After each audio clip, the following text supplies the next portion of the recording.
நீங்க எதை பார்த்து பயப்பட்டீங்களோ அதை பார்த்து இனி பயப்பட வேண்டிய அவசியம் இல்லை.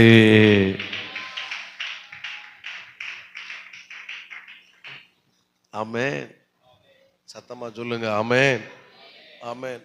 இப்போ கோலியாத்து மடிந்து கிடக்கிறான், ஆலமரம் சரிந்து விழுந்த மாதிரி விழுந்து கிடக்கிறான்.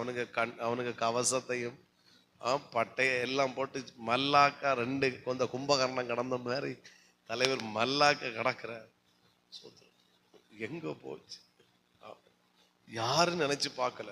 கம்பீரமா நின்னவன் இப்ப சுருண்டு கிடப்பான் நினைச்சு பார்க்கல. இவன் விழுந்துதான் உண்டு. எல்லாருக்குள்ள இருந்த பயம் மாறி போச்சு.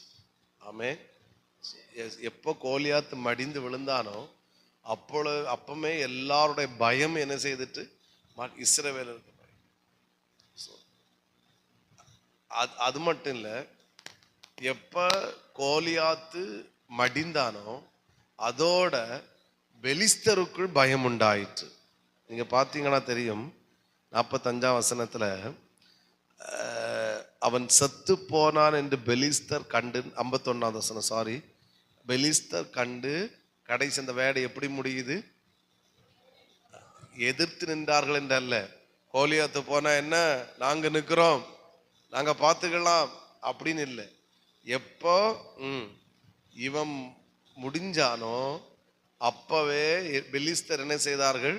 ஓடிப்பான். என்னுடைய கொஸ்டின், கோலியாத்து செத்து போன போது பெலிஸ்தர்கள் ஓடி போவதுக்கு காரணம் என்ன?